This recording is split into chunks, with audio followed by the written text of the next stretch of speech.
Welcome to another edition of Inside Titan Sports. I'm your host, Jeff Radcliffe, and for the next 30 minutes, we'll give you a 30-minute tour around the Eastern Florida State College athletics programs. Well, spring has sprung.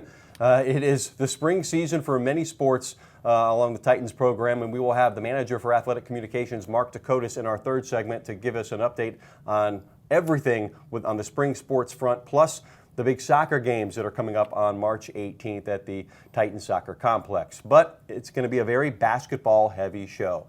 The men's program, led by Jeremy Schulman, getting set for the national tournament. We'll have Jeremy in on the second segment, but we'll begin with the women's basketball program as they have just completed a fantastic season.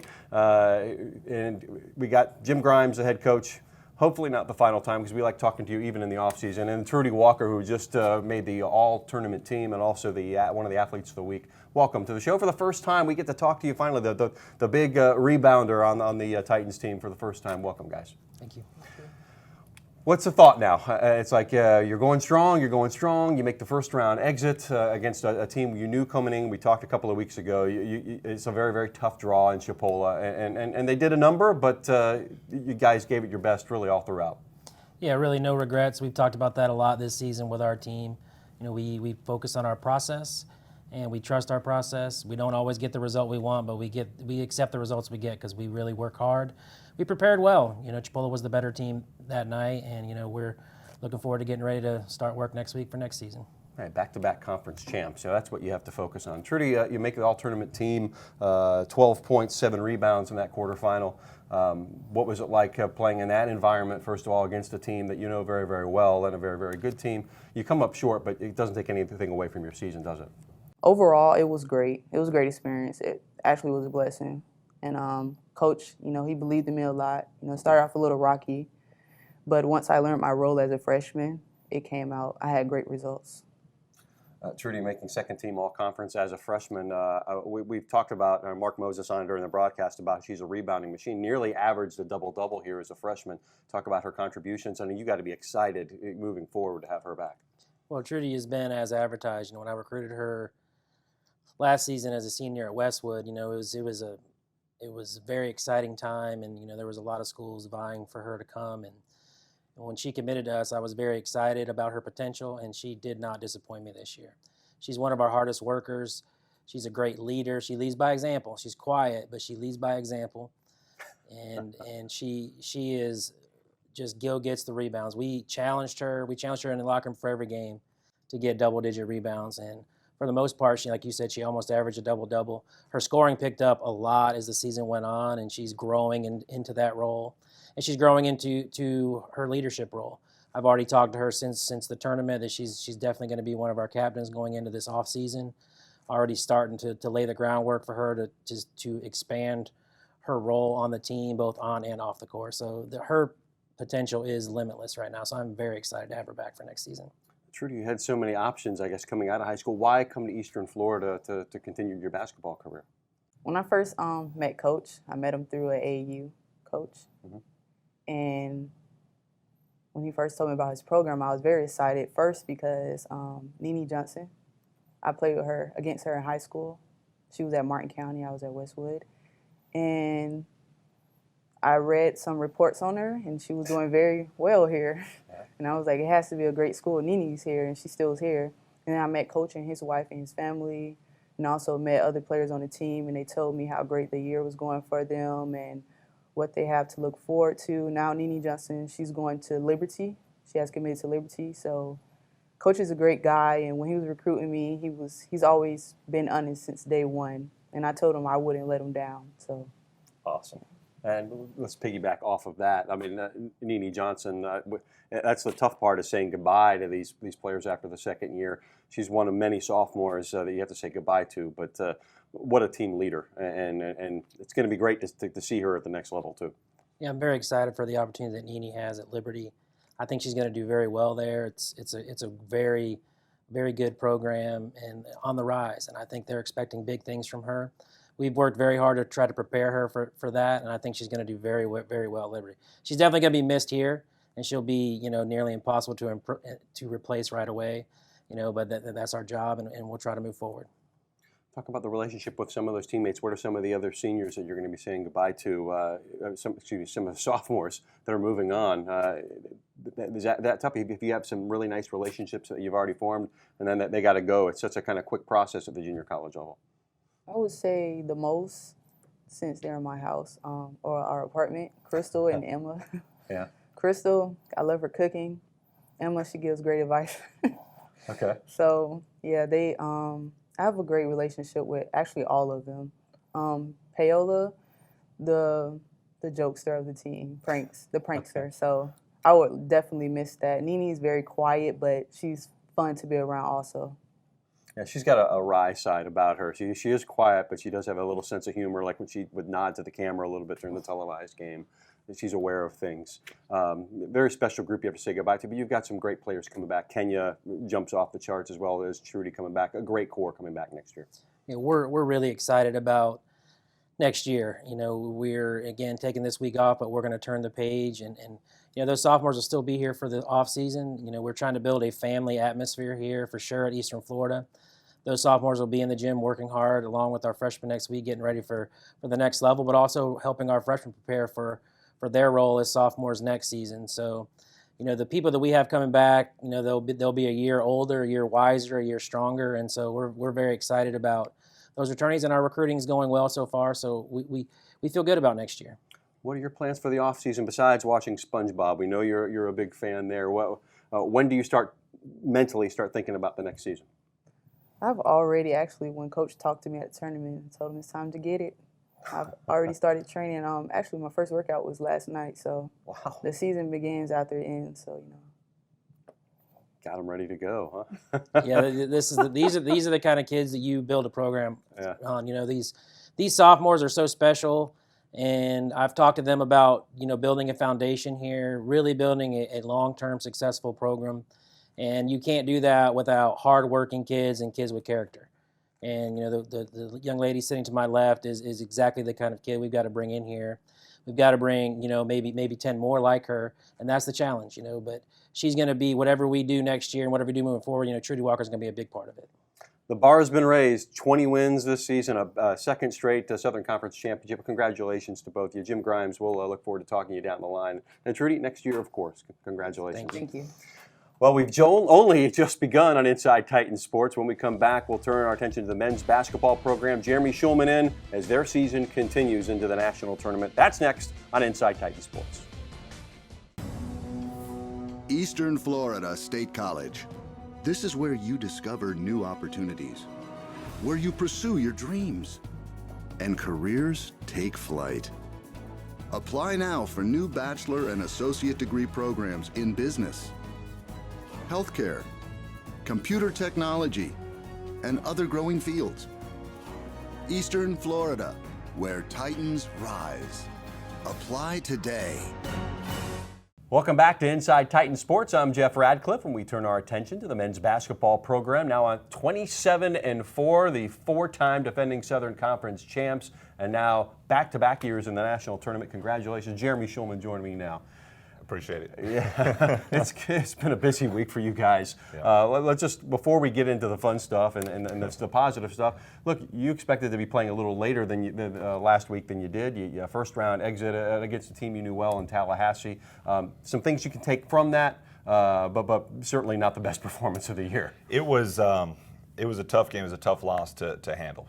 You know, we knew how good Tallahassee was coming in. Obviously coached by Mark White, who is my former boss at East Mississippi. We both know each other so well. We're still very close friends. So we knew there weren't going to be a lot of secrets in that game. And I thought we played really well for probably the first 30 minutes of it. And we got up by 21 second half. And Tallahassee is one of the best teams in the country. And we stopped doing the little things that we needed to do that got us the lead. And they made some plays and made some big shots and came back. And led to a few sleepless nights for me after that. Yeah, well, Javon Powell, we were talking, Yeah. you know, in the break, one of the best players in the country. They didn't have his services, but sure enough, he was there to play for you guys and had a big game. Yeah. He I guess he had broken a wrist or something like that, and so he missed about 15 games during the season. And once they got him back, obviously they were second in the Panhandle Conference, only one game behind Northwest Florida. So they were outstanding when they had their full roster, and obviously he played great against us and hit some really tough shots, and he's a great player. 21 turnovers. Do you talk about the sloppiness, really, in the fact that you had a 2-week, pretty much a 2-week layoff before this?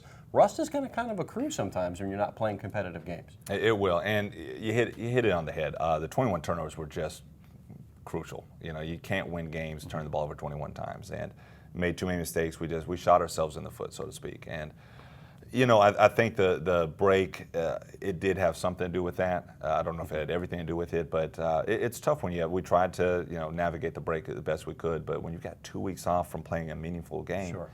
It's tough. It's tough, and we've been playing so well at the end of the season, and it breaks up your rhythm a little bit. So, but it's a silver lining in there also, because even with the loss, we get another chance out here in the national tournament, and I'm hoping that what I'm seeing right now from our guys is true, that we are really that much hungrier now, because we tasted defeat, we tasted a tournament loss. We've got unfinished business. Sure. We're ready to get back at it. The number 6 overall seed. Respect for your program being shown there. You're an at-large. There's not many of those, and you get a bye on top of that. That's a testament to what you guys did during the regular season. I'm speechless. Yeah, I'm very thankful for the recognition that we've gotten on that. To be one of the only 4 at-large bids in the entire tournament, and then to get seeded a 6th seed. And it's great. Now we've got to live up to those expectations, but we're very glad that the NJCAA did respect what we did during the entire year, the incredible schedule we played throughout the year, and playing in the best region in the country, in Florida, Region 8. C.J. Jackson and Kareem Bruton had big games, in the state tournament. Those have been two of the guys. I think Kareem more at the beginning of the season, C.J. really later in the season. You're going to need both of those guys to really be on their game, because now there is no easy outs, right? Every game is going to be very, very difficult going forward. Absolutely, and they're special players. I mean, they've just been fantastic for us all year, and they're fantastic again for us in the state tournament. So they'll have to be great at Hutch, but. We're going to have everyone step up. I think for a few of the guys, it might have been a little awe-inspiring coming out, seeing that many coaches there, having a packed stands, tournament atmosphere, no one and done. So I'm glad we got that out of our system going into Hutch. So I think we're more prepared now than we were at state tournament. Hutch stands for Hutchinson, Kansas, which is, about an hour out of Wichita, something along those lines, where the national tournament is every year. You get to see it a little bit longer than the last trip back. You get the bye, so you get to kind of watch and get used to being away and being together as a team for a little bit, too. It could, if we navigate it correctly, I think it's going to be a good advantage for us. We don't play until Wednesday, 8 p.m. primetime slot. It's going to be a packed crowd in the field house there. It's going to be really exciting. The negative, of course, is you've got a number of days up there without playing, that you're just watching other teams. So I know our guys are just going to be chomping at the bit, ready to get on that court. So we've got to navigate with the right practice, right amount of rest, right amount of watching other teams. But to me, it's an advantage because we get to see the first round game of Ranger, Texas, and East Mississippi. And so we get to see who we play, and we'll get to watch that game live. Then we'll play them the following night on Wednesday night. So I love our draw. Ready to get there. Ranger, a team coached by Billy Gillespie. If you're a college basketball fan, you know what he did at Kentucky and also in Texas before that, Texas A&M, I believe, before that. So that's a known quantity. But then if you don't play them, you get an East Mississippi team that you're very, very familiar with.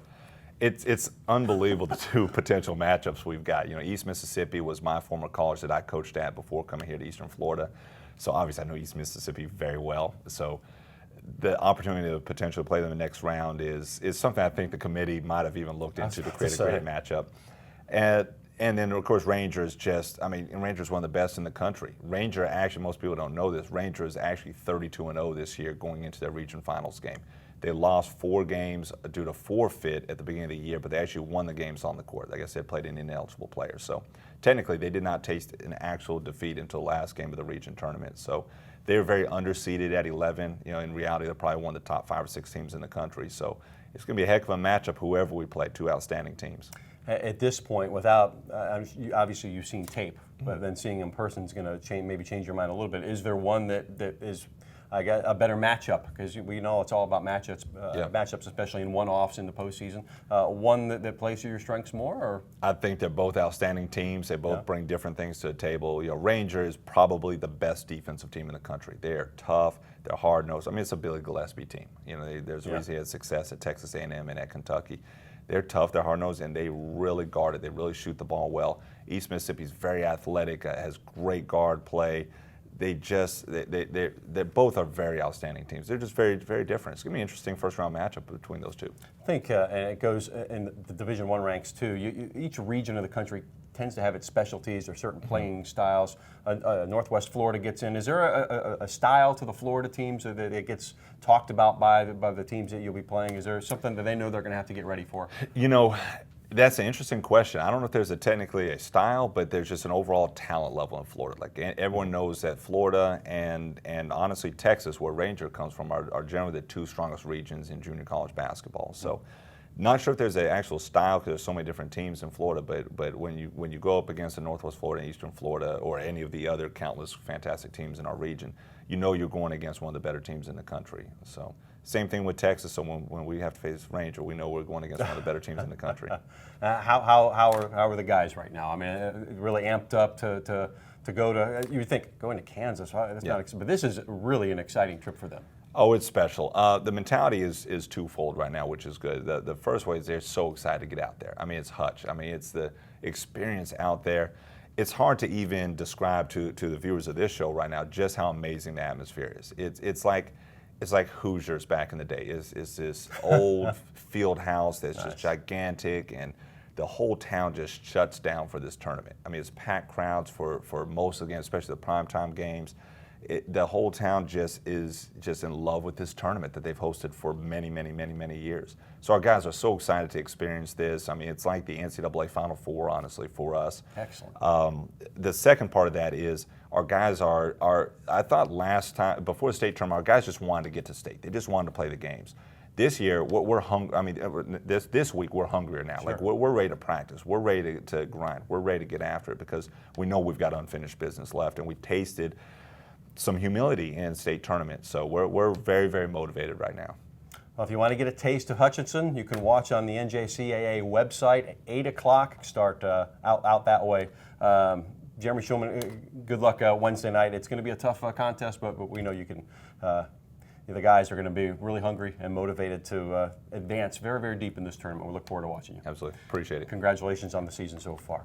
Well, when we come back, we will talk a little spring sports. Mark Dakotas will hop in the chair next as we talk softball, baseball, tennis. Anything is on tap, I'm sure, as Eastern Florida State College and the Inside Titan Sports rolls on right after this.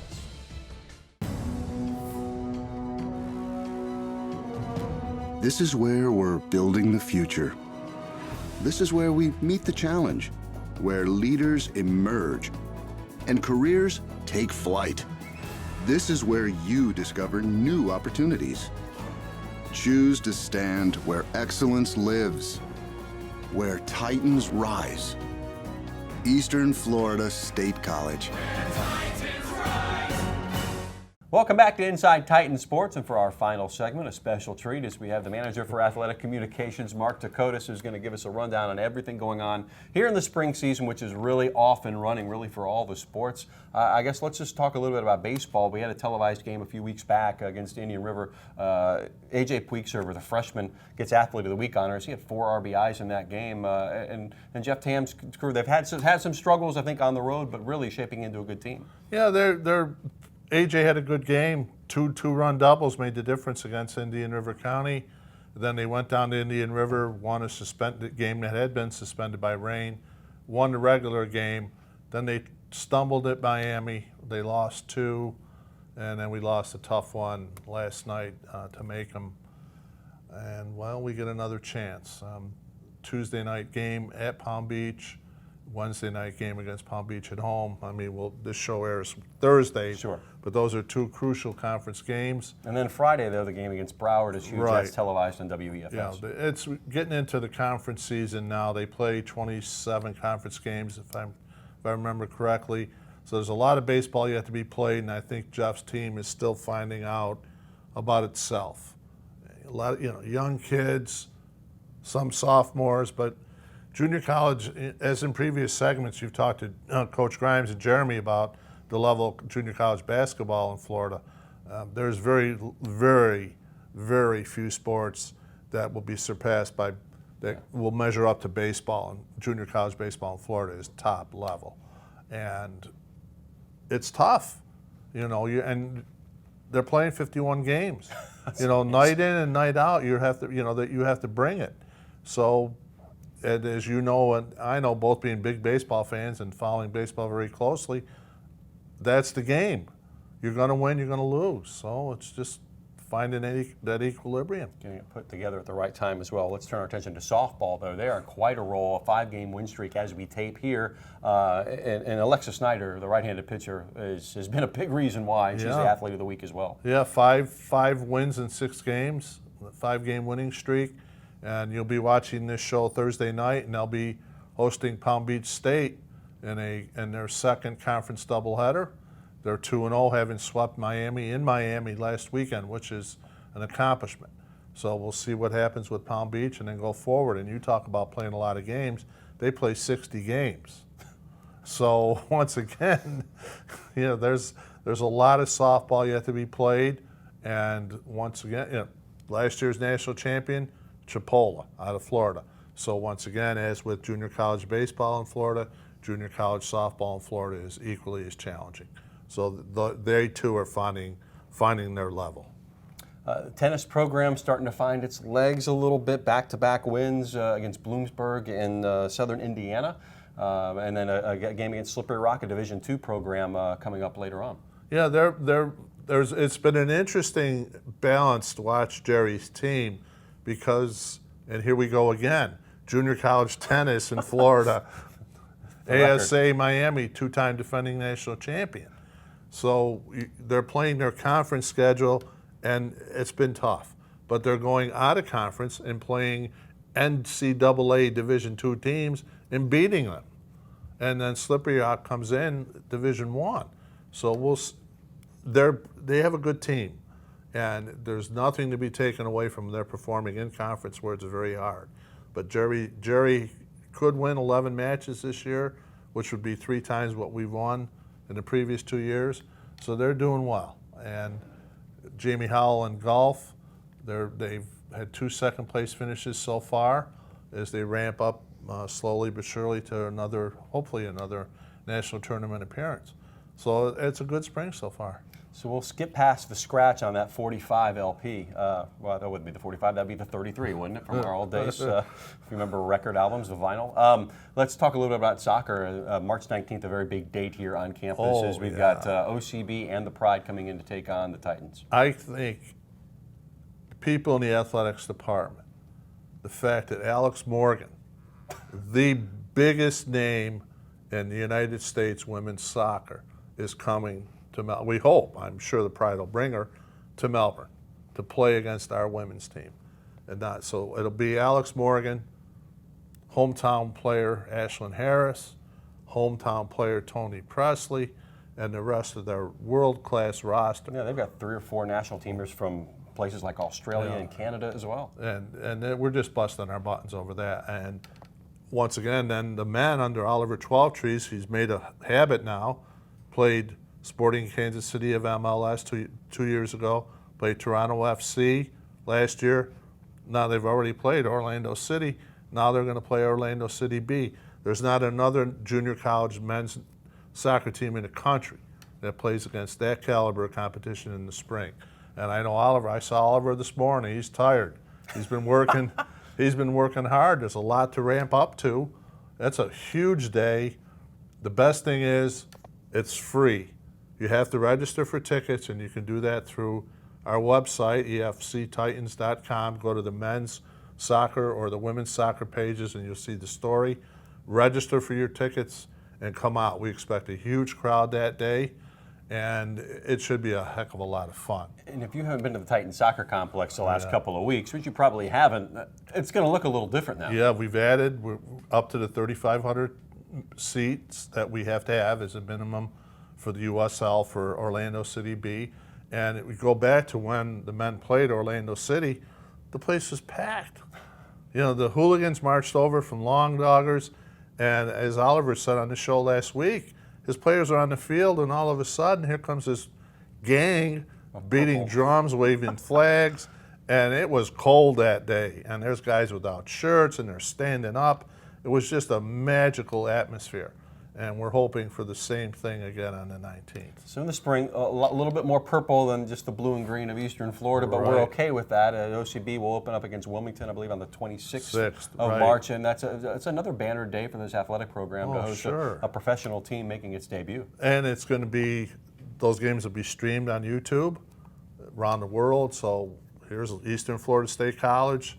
Our soccer complex being shown is the home to a USL team, the minor league team for an the MLS squad. So it's great exposure for us around, anything to do with soccer. Great exposure for us, so we're very excited. Oh, I'm excited. I'm going to get a chance to call those 15 games, and from what I understand, Oliver 12trees will join me in the booth a little bit, so Right. we'll get to talk soccer all spring. Usually this is just a fall thing for us, right? Yeah, but not. It's exciting times, and one thing that you'll notice at the soccer field is the softball complex being built right next to the south end zone of the soccer field. And we expect that'll hopefully be ready by next spring for the softball team. The baseball field is finally done, and that's looking great. So things are proceeding. And just one footnote on the 19th, which is the day of Orlando City B and the Pride coming, it also could be the day that Jeremy Schulman's team is playing for a national championship in Hutchinson. So that'll be a banner day all around. Oh my goodness gracious. Well, let's hope that comes to fruition. Yes. Well, Mark, thanks as always. Mark Dakotas, the manager for athletic communications. And that will put a bow tie on this edition of Inside Titan Sports. Just a reminder, you can always check out all of his work as he tirelessly keeps everything updated on the new athletics website at EFSCTitans.com. And make sure you join us each and every Thursday on WEFS for the next edition of Inside Titan Sports. So for all my guests, I'm Jeff Radcliffe saying so long and go Titans.